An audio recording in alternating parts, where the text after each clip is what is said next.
and maybe that's the way with you too, Brent, but there's something inside of you that pokes. You could be better. You could be better, dude. You did this. You did this. You could be better. Your journey getting that where it wasn't fun, right? Yeah, but you could be better. So why are you stuck here? So be better. Be better. And so it's a thing which drives me a little bit crazy. Dang it, you're right. Okay, let's go and make those adjustments. So I think there's a feeling, and I don't know how to best describe that feeling, but there's something that pokes inside of me like, dude, God made you to be great. God made you to be great. You're not great yet. You're not great yet. Mm-hmm. You know, I always said this a bunch on this, but Kobe Bryant, you know, job not done, job not done. And it continues to poke inside you.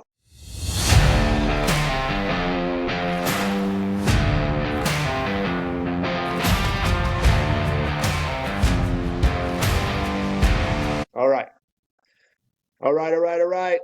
Good morning, good afternoon, good evening, wherever you may be. If this is your first time here, I'm Blair Armstrong of Team Armstrong, Coldwell Banker. I am a global luxury specialist in the world of residential real estate, and I am 3 hours before ahead of where everybody else is. I'm in Maui today, so I'm a little tired, but we're going to do this, and I'm super excited to be here. But anyway, this is Old Guys Still Rock. If this is your first time here, this is the best podcast that you have never seen before in your life. And on my right, possibly your left, is my good friend and co-host and host of this show, Brent Wright of Brent Wright Incorporated. Man with many, many different hats, from property management to payroll companies, wellness centers. Gosh darn, what else do you got going on? There's just so many different things he's got going on today. Typically, I have a really, really good intro for him, and I like blow him up like he's bigger than life. But last week he said, you know, after that, I feel like I have to humble myself. So anyway, my dude, how are you? Good. Yeah. Hamstrings growing back. Been hugely beneficial. My wife's soft wave machine, hyperbaric chamber, light therapy, all those things. So I don't know if we talked about it last week. I think we did. I was in a little bit of pain. I hyperextended my leg and tore it really, really hard. So yeah, it was a good time. But 10 days in here on healing, and feel very blessed to be able to walk, to be able to sit, to be able to stand, to be able to lay down, because last week I couldn't do any of it really well.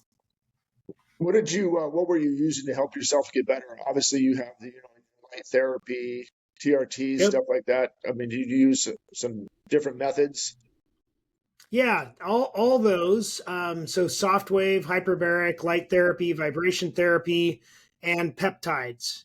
Peptides are a game changer. So I've been taking the BPC 157 and TB 500, double down on the dose, direct injection at the site, and huge benefit. You're going to see the beginning, the middle, and the end photos will be posted on the Wellness Center sometime this week or first of next week.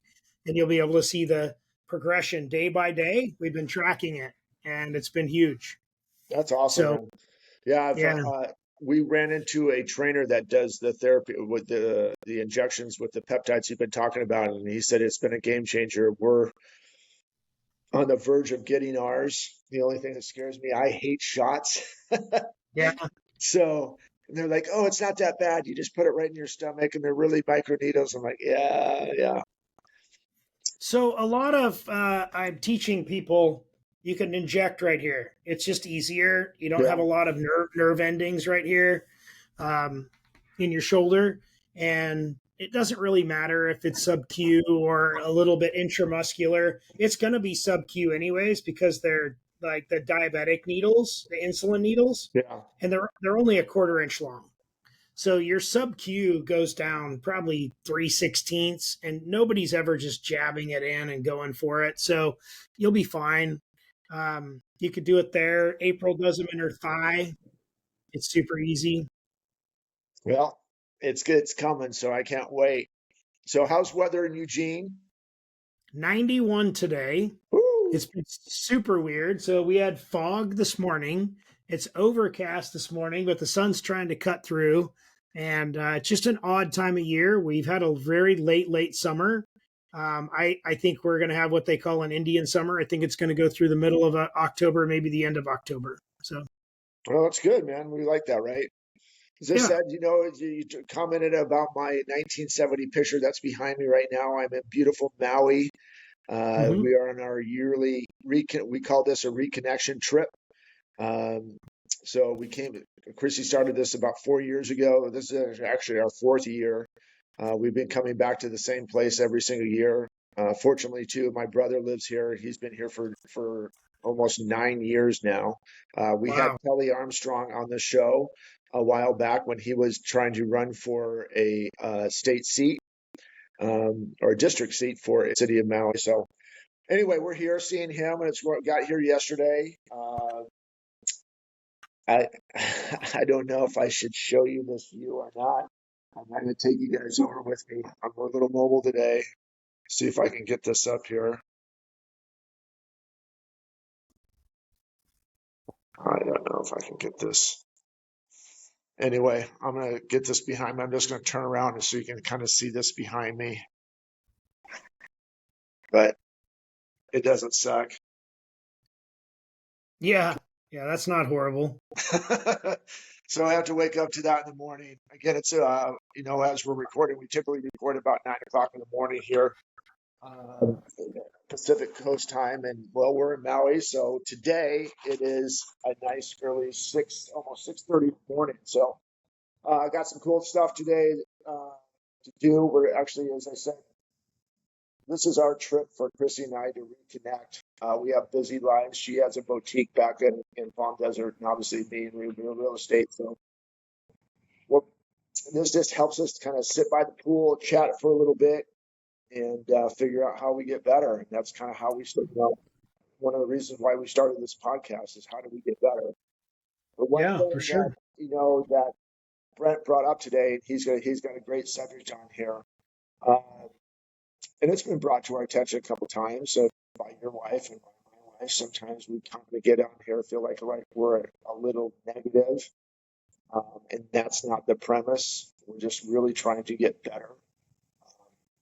But sometimes our presentation might be perceived the wrong way. So Brent's got a really good subject today. I am real excited to hear from him and give us a little positive spin. So I don't think that we ever want to be negative, brother. I just think that we Yeah. try to push our standards so high that it comes off that way, and it's the wrong way to come off. Hmm. We are definitely two broken creatures in this world, and perception sometimes can become a reality, and that's not what. Again, that's the last thing is we are not better than anybody else. Is actually we're probably more broken than anybody else, and we just have this standard that we're continually trying to set. We're using our lives example, but sometimes it comes off that like, hey, do this, or Christian, da da da. That's it's not what we want to do. So April and Chrissy, this one's for you. So tell me about what you want to talk about, brother. Yeah. So kind of came to me last night. How do you know when you're ready to grow? Or how do you know when it's time to grow? And what's the struggle with that? So part of my discussion was, using you as a case study. We always use you as a case study. We use me as a case study. Um, you set some pretty lofty goals for 2025. How do you know you were ready for that? Well, I don't know that I'm ready for that. It was just one of the, again, one thing that I have learned is to if you want to become better, is surround yourself with people that you want to emulate. And being friends with you for 30 years and just watching how you work, and like, okay, I'm done with just like, okay, we accomplished $15 million in sold real estate last year. What's a goal that's really going to set us to really push us forward? Uh, from being an Arte, Tim Grover, Andy Frisella, those things are like, okay, you can't just, God made us to be great. So how do we get to the next level? So I just think it was one of those I honestly believe God goes, okay, you want to be better? Here's $25 million. Go try to sell that and sell real estate. Here's my thing about that too is we had a tough year, and that $25 million set goal may not happen this year. That's the hard part to get over with. It may not be 2 or 3 more years down the road. It could be in the next 18 months. I don't know. That's the goal we have to set. Um, that's my championship for this run. But understand that sometimes you can have an idea of how to win a championship, but to actually put it all together and get it done, it may take you a couple of years to get there. So I hope that answer made sense. You have setbacks along the way, and but going back to try to answer your question, Heather, I think how did I come up with 25 million? I think it was just from here. It was just prayer, like, okay, what's the next step? What do you want to be? What's a goal that's really going to push you? And really listening to, I don't. 25 million just came up. I will call it a God thing. So once you came up with the number, what were some tools that you used to figure out how to plan for that? How did you adjust your temperature, as they say?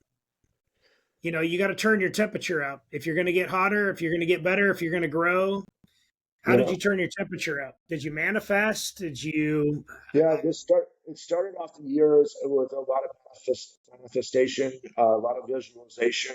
I used an app called Headspace. Mhm. It's an app that really helps you there's meditation and visualization and trying to get in that moment. That was not for me. Those were changes I knew that I had to make to kind of get to, actually don't know, but when you're making changes and you're going for lofty goals or setting your standards a little bit higher, what I have learned and what I have witnessed is that you have to do things that you don't normally do. And those things were visualization and manifestation. I've heard about it a bunch, and like, that's really cool. The three, look at yourself for 3 minutes in the mirror. Um, Never really done that before, and I find myself doing that. Reading 10 pages a day, uh, just doing 5 critical tasks. There's so many different things that I have heard, but I have not put in place. And so that's why I said, okay, you've got to go get yourself uncomfortable and do things that you haven't done before to get to that next level. So those are the things that the manifestation was a big part of it. I will say that I kind of over the last 2 or 3 months, I've slipped away from that. I haven't done my visualization every single day. And the funny thing is you can feel that when you start going back to when you talked about turning your temperature up. If you go away from it for a little bit, that temperature starts to go back down to that comfortable spot, right? And you can Mhm. kind of see, for me, you can see the results.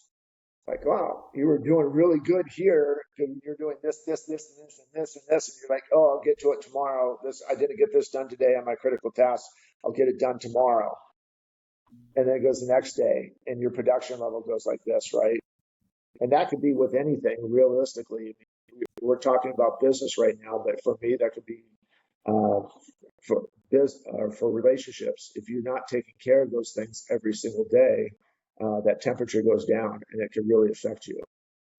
So why do you think that you drop off, and how do you? What are you doing to try to stay on task? I, how do I think? Say that question one more time. Why do you think that you drop off and turn down, and your temperature cools, Mm, or you okay. or you have the "I'm going to get back to it" scenario, and then what are you doing to change that to try to stay on task? What tools are you using? What how are you going to get back on task? If you're not on task now, how are you going to get back on task? Yeah, it's. I think the big thing for me is why do I? What happens when I drop off? I just think it becomes everything seems to be running. I got the plane up in the air. I'm like, okay, cool, but you got the plane up in the air. In my eyes, how am I keeping those thrusters on? Sometimes there's a lot of times for whatever reasons, I get super comfortable. Like, okay, things are moving smoothly. I'm just going to stay here. This is really good. And unfortunately, um, you can't stay there very long if the thrusters are not still on. You can get to a cruising altitude, but I am not at a cruising altitude for the 25 million. We're using that as an example right now. So I kind of go like this, and I kind of plateau, and I work really hard to get up here, and it kind of falls down. So the thing that I really miss that's really driving me crazy right now is not staying on task.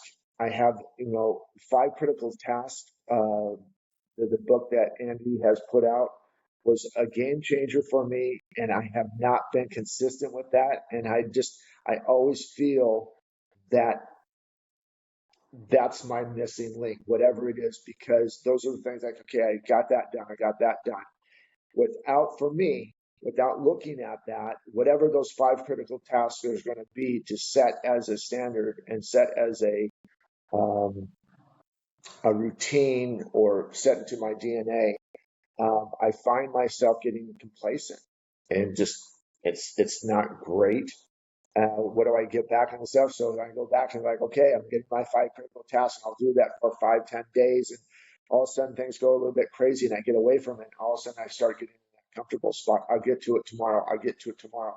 Those are my famous last words for me. And get to it tomorrow does not keep that plane in the air. So you say things get a little bit crazy. You're talking your schedule changes without your input. Somebody throws a monkey wrench in your plan for the day. You have to go out and show a house that you weren't planning on doing, and it gets in the middle of your workout, or all the things. Then what happens? And you said it. I wrote this down this morning in my prep for my coaching and for this podcast. I wrote down, don't turn comfort into a God you worship. Mm-hmm. Do you think that's where you fall off, is that you're like, well, I'll get to it tomorrow. It's going to be a little bit of a pain to deal with today because I'm off my schedule. And so you just put it off. Yeah, and that's been a part of my DNA for a long time. Procrastination has been a really dirty word in my mind, and it's been a massive detriment to who I am and who I want to become, not only as a person, friend, husband, but also in business. Getting to it tomorrow causes a lot of problems in my world. Maybe it causes a lot of problems in other people's world. But again, there's something that always pops in my mind, and you just said it too, and I'm going to share this.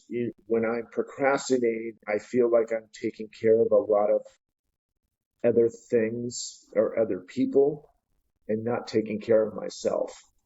I got to get this person taken care of. I got to get this person taken care of. And I'm not getting the things that are going to help me get better, which will in turn help other people get better. And that's a hard one to, I have a hard time saying no. Are you using that as a justification though? Maybe. That's a great question. I don't know. Maybe I'm using that for a justification, and then like I'm so busy getting other things done. I'm like, if I would just take care of myself, not in a bad way. I'm not saying, completely 86 everybody, but am I doing things for me to help me get better, or am I taking care of everybody else to get better? So yeah, I think there's probably a little bit of justification in that answer. That really sets some. It's easier for me to justify to not get things done. Like, oh, I had to take care of this person, so I'll just get this other stuff done later, and that just comes in. It's an excuse. I think that's where the answer that the question that you just asked, that's my answer. There's an excuse level to that. Now that you've pointed that out. Yeah. Well, we call this Therapy Thursdays for a reason, buddy. I'm giving our audience an opportunity to see what coaching looks like in this scenario. Yeah. So, I do a lot of coaching, business, personal, and otherwise. I call it more of a holistic coaching opportunity, meaning I'm going to ask you the hard questions that you might be struggling to ask yourself, and I'm going to help you formulate the answers. I'm not going to give you the answers, but I'm going to help you and ask you the questions to help you formulate the answers for yourself.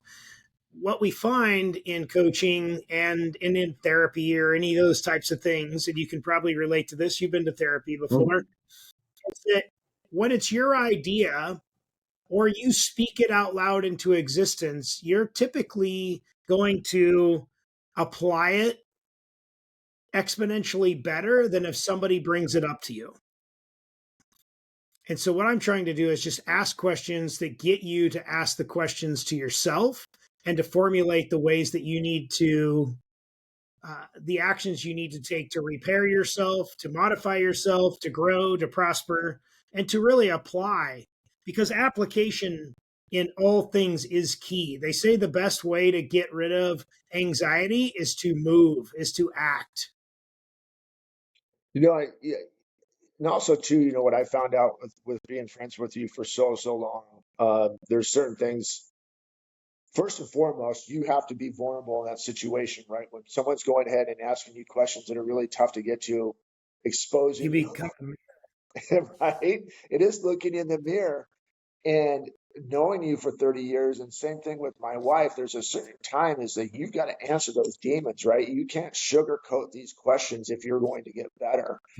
yeah. And I found myself, I had this feeling when you're asking me, like I'm like trying to sugarcoat all this stuff, Squirmy. and it gets squirmy, and I'm looking around and blah blah blah. Listen, man, um, yeah, there's times that I don't like to show dents in my armor, and there's some dents in there once in a while that come along, even when things are going smoothly. Um, those setbacks and damn, like, gosh darn it, I worked so hard to get here, and freaking failed again, or I had a setback, and I don't want to show that to me because I felt like I made so much progress, and so that part is hard, and I'm learning a lot. I mean, I had a great talk with Chrissy this morning about certain situations, especially with our podcast. And hey, man, we might be getting a little too negative, and it's hard to take in, but that is a good perspective. A good friend, a good wife, a good business partner. You and I are friends and business partners in a roundabout way. Um, you've got to understand that criticism is such a good tool, but for me, being so hard at heart at times, it's really hard to digest and sit there and like, yeah, you know what, you're right, I can see where you're saying that, and stop making excuses and really absorb of like this what a constructive criticism, right? And I've always Mhm. had a hard time with constructive criticism. Like, you don't understand what I'm trying to say, which is so wrong, so wrong. So yeah, Well, you do. April said it. April said it. She's like, um, I'm just giving you my opinion. And I said, well, that wasn't the intent. She said, intent or not, that's the way it's coming across. And I said, well, cool. Well, I will work on trying to adjust that. The Yeah. goal isn't to be to seem like we know everything. The goal isn't to try to badger a certain demographic or any of those things. I think it was important to bring some of those things to light.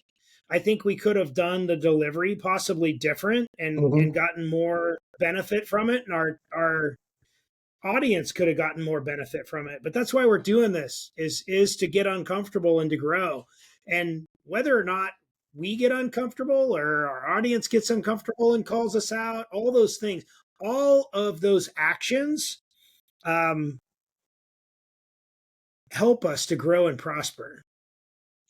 I always go. I always feel like we talk about things. It goes back to a couple episodes ago. Like last week, we talked about paying attention, Mm-hmm. right? The week before, are you going to be the example or the executioner? Yeah. And I think that the example and the executioner has been really. Um, there's a lot of things in there that I've learned for myself. Um, if you're going to be the example, you have to be open to constructive criticism. Uh, Mm-hmm. it's it's a little bit easier with you at times. I don't know why. And maybe it's a little easier for you when you hear it from me. Um, Yeah. our spouses, which are absolutely amazing. I mean, we have good moments and bad moments in our relationship, and that's tough to it. But when you hear that from your wife or your husband, sometimes it's a little bit harder to digest. And I just don't know why it's that way. It doesn't make sense to me. I'm starting to figure out. I feel like I've come a long way, but I still have a long way to go. But you can go ahead and rip me a new one up and down on the phone or through this podcast, and I'm like, yeah, you're right. Now that same conversation happens with maybe with everyone feels this. I don't know, but with a spouse, it's a hard pill to swallow sometimes. And you for me, I feel like I'm like, oh yeah, I'll show you. You don't know what I'm talking about. And Hmm. you took it, like you said, that's not the way, that was not the intent. And that was great words from April, right? Intent or not, that's the way it's perceived. I'm like, okay, now we got to make some adjustments. So you coming up with this topic today, like, hey, maybe we're going down the negativity path of what we've talked about, where Mhm. we didn't want to be along for and go down for so long. Maybe that was exuding from us, and we have having people around us, you, our wives, our real good friends, to be able to come to us and say, listen, we want better for you. We know that you want to be better. Mhm. Here are some things that we're seeing. And then hopefully we can make adjustments from there. So back to our subject at hand, how do you know when you're ready to grow? Is it Does life get harder? Does life get easier? Do more problems come up that are easier to solve, or are they harder to solve, or is it you just get this feeling, or what's the trigger? And then what tools are you using to work through those? Are you vision casting? Are you doing a vision board? Like, how do you know? What are the signs? And then what are you doing about it once you know? I know, because I'm not exactly where I want to be. Massively harder to get to that spot, because it's like, but going back to when do you know? I think the best thing for me, what you've taught me, is looking your 3 minutes in the mirror, um, and really, is this the final stage? Did you win your championship? Is this who you really wanted to become? Are you at where you're at? Um, and knowing the things that there, I think it's built in internally into me now, into my mindset, and maybe that's the way with you too, Brent. But um, there's something inside of you that pokes. You could be Mm, better. You could be better, dude. You did this. You did this. You could be better. The journey getting that where wasn't fun, right? Yeah, but you could be better. So why are you stuck here? So be better. Be better. And so it's a thing which drives me a little bit crazy. Dang it, you're right. Okay, let's go and make those adjustments. So I think there's a feeling, and I don't know how to best describe that feeling, but there's something that pokes inside of me like, dude, God made you to be great. God made you to be great. You're not great yet. You're not great yet. mhm. I always said this a bunch on this, but Kobe Bryant, job not done, job not done. And it continues to poke inside you. Um, I think there's also a scarcity side. I will see kind of, maybe it's a sign from God when I see people that become complacent, and it gets me uncomfortable. It gets me uncomfortable. Mm, I don't want to be that person to be, well, I've reached my pinnacle. Okay, so when we hit 25 million, maybe, this year, next year, whatever it's going to be, on his timing. But is that it? Is that all you got? I don't want to be that's all you got. And I see guys around me, and that's great. I'm proud of them, but are retired, and it just becomes there's nothing else. So you and I've talked about this before. There's nothing else to really fight for, except for what tea time this area is, or what time we're going to go play tennis, or what party we're going to go to next. Not a bad thing. Gosh darn it, I'd love to be there, 100%. but it scares Mm-hmm. me for a little bit. And I think that's what keeps me going. So that's how you know when you're ready to grow, as you get a little bit freaked out. It freaks me out.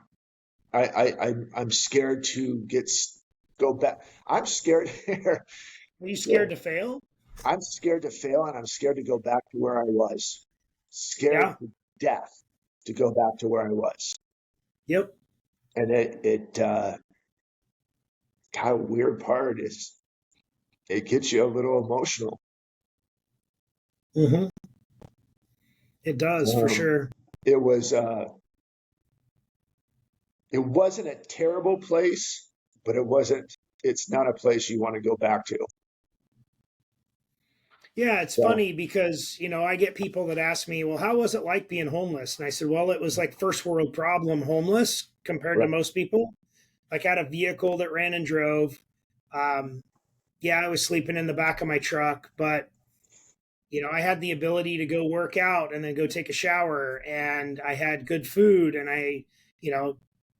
it was a weird dynamic because for my work life, I was dressing in a three-piece suit every day and Mhm. flying on corporate jets, and then coming home and sleeping in my truck. Mhm. It wasn't your normal homeless situation. So it it it definitely isn't the place that I want to be. It definitely isn't the place that I want my family to be. That's why I keep the truck around. I'm excited. I told you about a couple 2 or 3 weeks ago that we got it running and got it up to the top, and my son and I are going to work on it and start working towards making it operational and putting it together. Because that's the other thing that I didn't tell you about or tell very many people about. I was in the middle of restoring this truck when I started living in it. So like it doesn't have any door handles. It doesn't have turn signals. I had to throw fenders on it and headlights in it and taillights in it just to make it drive. And so, it's definitely not a place I want to go back to, but there were so many positive things that happened out of that situation to help me to grow, to help me thrive, to keep me in line, to make it to where I don't have as many excuses. I'm not saying I'm perfect and I don't have any excuses, but what I can tell you, and I told you this when I first met you, um, when I moved into the neighborhood that I lived in when you first met me, anybody else who moved into the neighborhood after, they're like, "Who's that Brent guy?" And he's like, "Oh," they're like, "Oh, just unless you're ready to execute, don't get him involved on anything because he goes from 0 to 100 on every project, and unless you're ready to do it or unless you're ready to spend money, don't get him involved because he's just you know bull in a china shop when it comes to getting stuff done." It's interesting because I know I'm that way. I know I feel that way, but there are some people in my life that are like, "Man, you start a ton of projects and you just keep starting more." My wife called me out last night. She's like, "Hey, did you call those two people back that you were supposed to call back?" And I'm like, "Nope." And the funny part is that you said this earlier. It was the two people that I've been putting off. I've been busy, so but I don't want to use that as an excuse. But the two people I've been putting off are the two people that I need to call to help me, to take care of myself. And that is a loop that I'm stuck in. I actually did an exercise about a week ago about it's a stuck in the loops exercise. So he answers a series of questions, and then it kind of throws it in your face, kind of like the mirror, and says, "Okay, these are the loops you're stuck in and why." Right? Um, and one of the loops I'm stuck in is helping people before I help myself. And for me to grow, I've got to figure out how to get over that. I've got to figure out how to start taking care of myself, put my own mask on before I put others on, like they say on the plane in an emergency. Most of the loops I'm stuck in, there's only three of them that I was able to identify. They all center around what's holding me back from growing and getting to the next level is I don't take care of myself. Skills.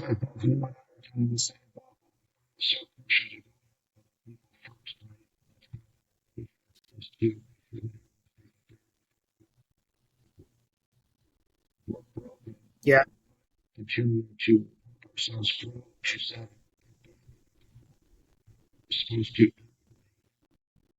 we're supposed to be the best. Well, how are we supposed to be the example? That's the word. We're supposed to be the example. Yeah. Did this and did this.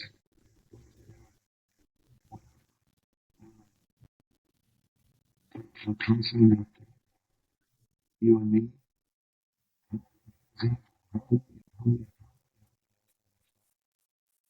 Yeah.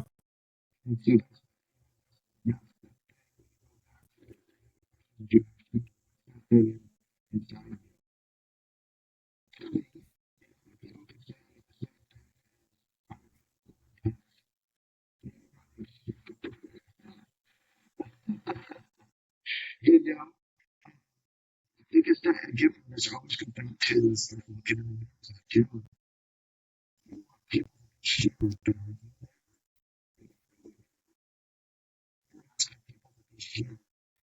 Yeah.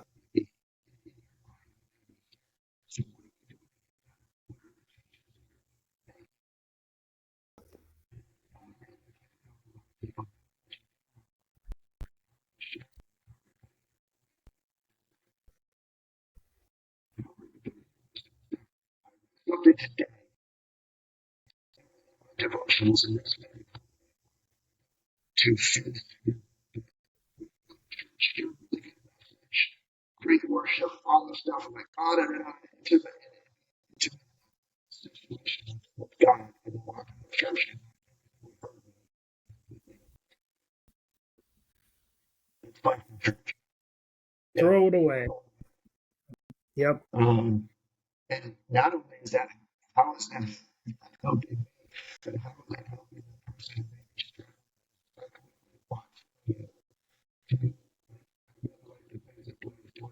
Yes, I just did this. It's not bad, but it's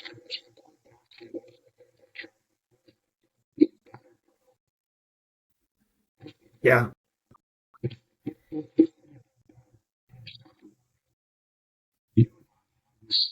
this thing that is a lot of people that listen to this. What God asks us to surrender to Him. Surrender to me, and I will help you. So many times it's like we try to do everything. It's not. And we're asking people to surrender to us, but we're surrendering to them. Yeah. Surrendering to God.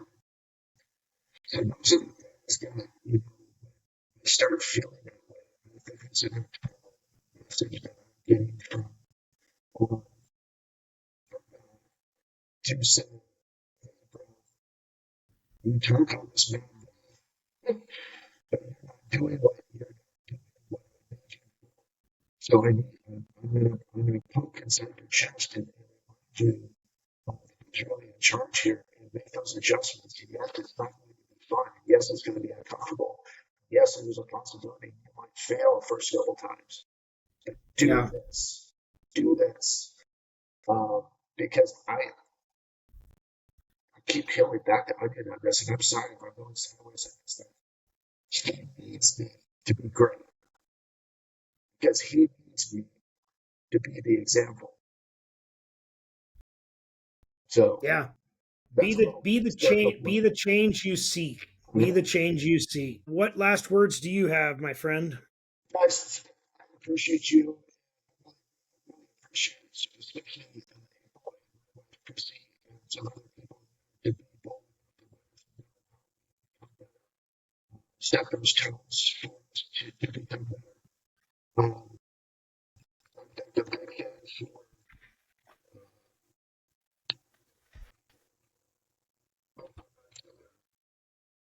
Yep, we're good. um, my final words are is like don't be afraid to let it go. You can trust. And if you see something that can go, and you do a good job, make some adjustments that might be better for you in the long run, and really be open to that. Those are my final words. Cool. Mine is this key phrase as a tool as well. You didn't sacrifice who you used to be just to please who you used to know. Yeah. And that might be you. Yeah. That might be the old you that you had to die for to get to the new you. That Yeah. might be someone else too. So, as always, guys, thank you. We appreciate you. And as always, go make a damn difference. Yes, sir. All right, man. Have a great day. I'll see you guys later. Thank you so much for your support. Stay safe and God bless.